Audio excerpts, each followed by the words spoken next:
Keepers, do you think I would let you sleep on the ground in a tent? We are heroes. Heroes sleep on the finest things in life. Now enjoy, said Marco to the others through their interactive goggles.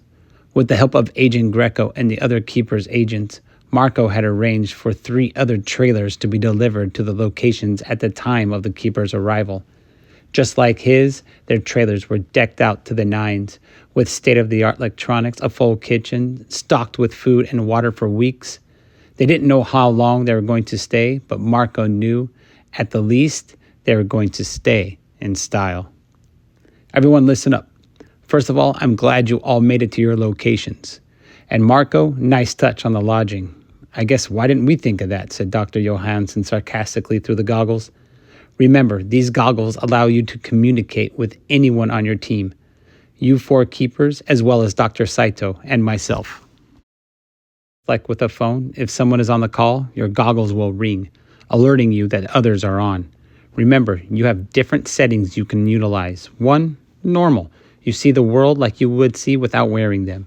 The other setting will allow you to zoom into space to analyze the meteor stream. Through GPS and our navigation system, we have placed targets on the 9 meteors. They will light up with the assigned number to them.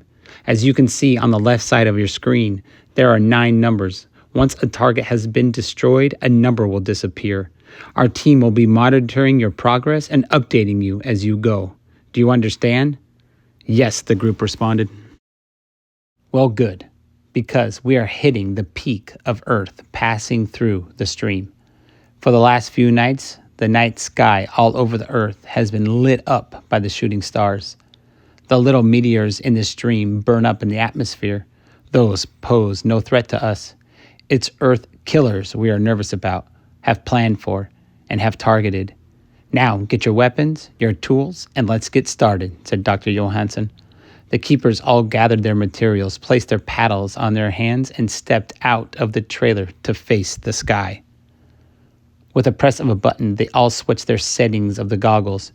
Just like when they were practicing, exploring the tools in Geneva, they were sent into space. Wow, said Thomas as he moved his arms and hands through the field of flowers outside his trailer. It is literally like I'm floating in outer space.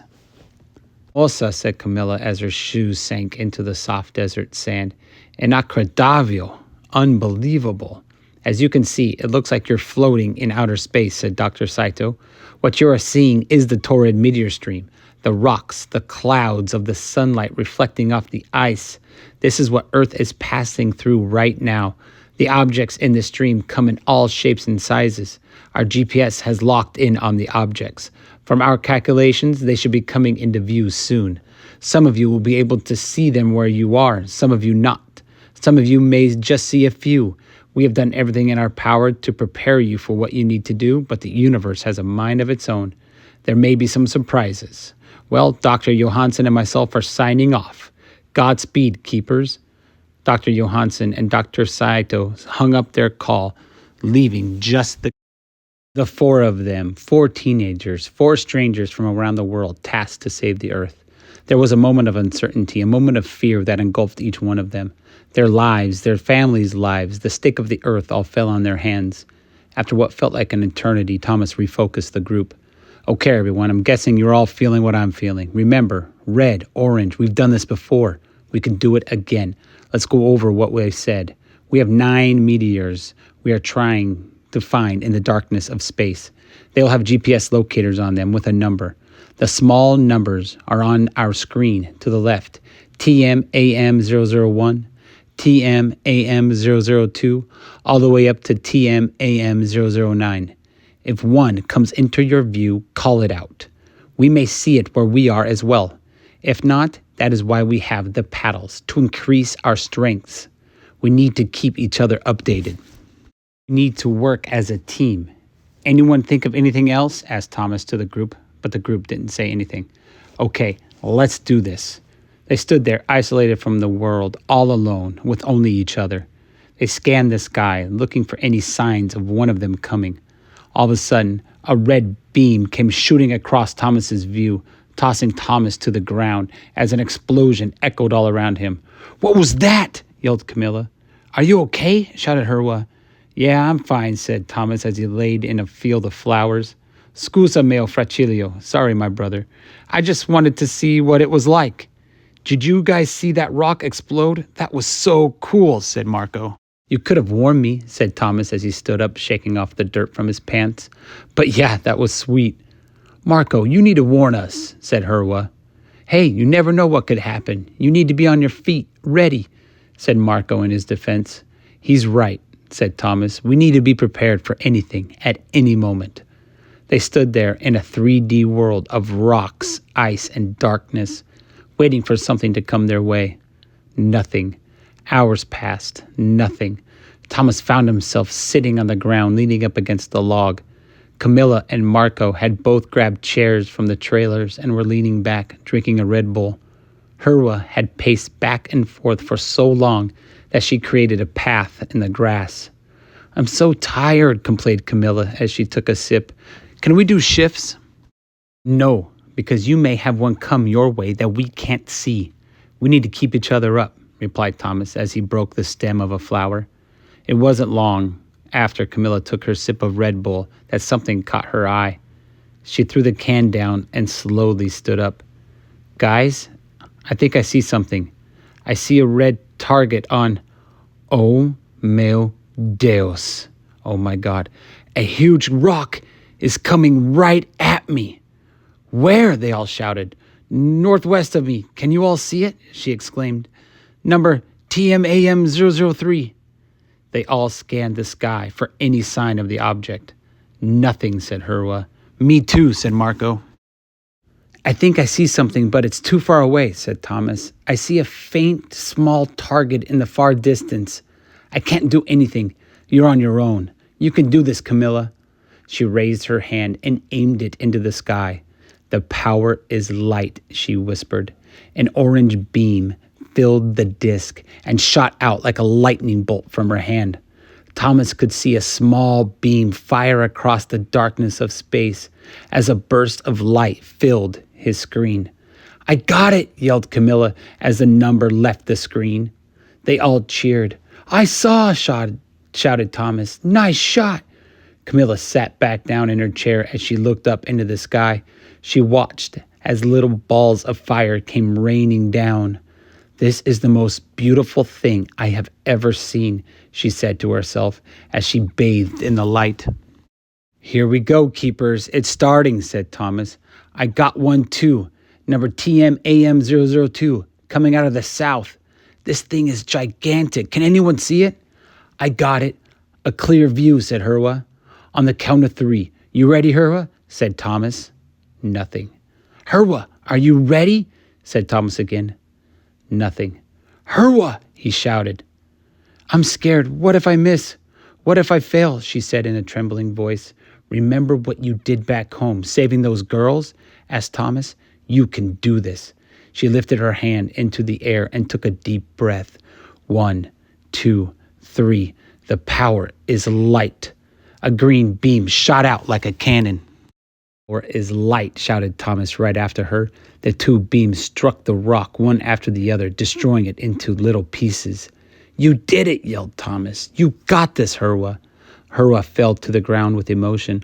All the others could hear was crying and Asante Boana, thank you, Lord, coming from the other side of the world. You aren't alone, Herwa, said Camilla. We love you. We are all here for you. And just like that, they had planned for months and months finally came to light. Giant meteors, one after the other, started to fill the sky. I see TMAM005, yelled Red. I got it. Boom. TMAM009 is mine, shouted Camilla. Gone.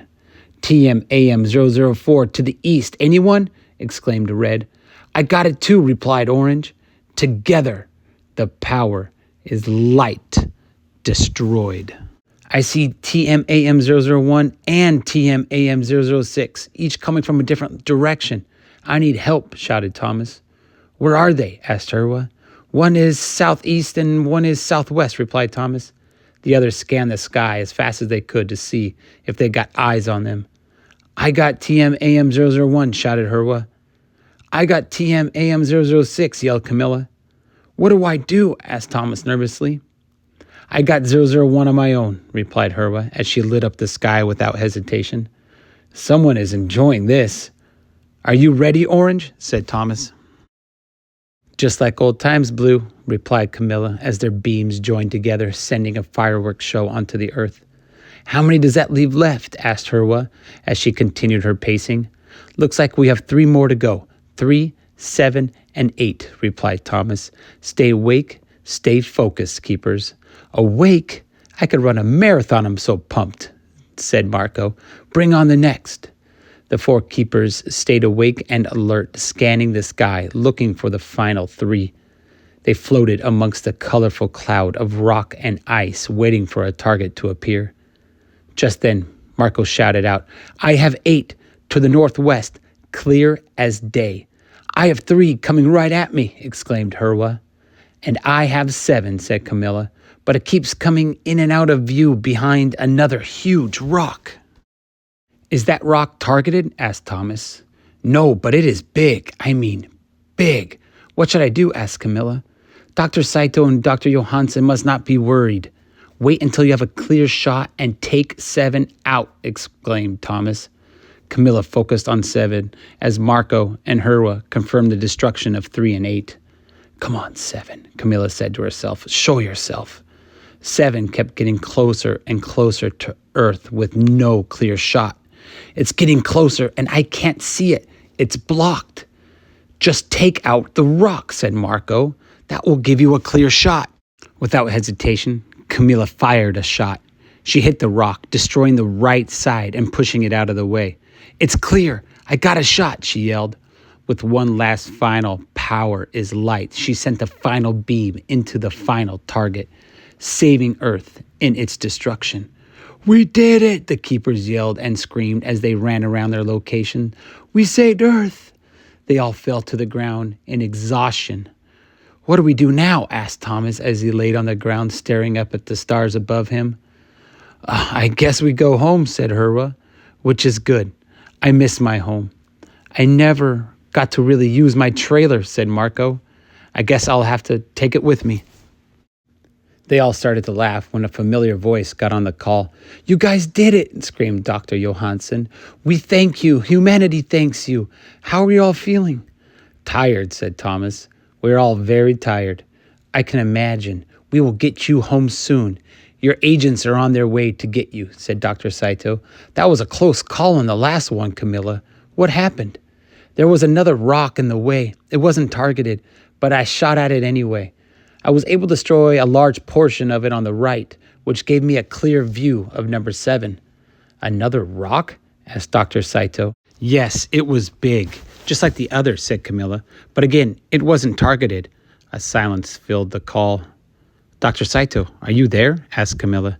Yes, sorry, I was looking over the numbers and the data of the cloud, replied Dr. Saito. I don't see any evidence of... Camilla, behind you, yelled Thomas. Camilla turned around to see a huge, gigantic fireball race across the sky. Camilla! They all shouted.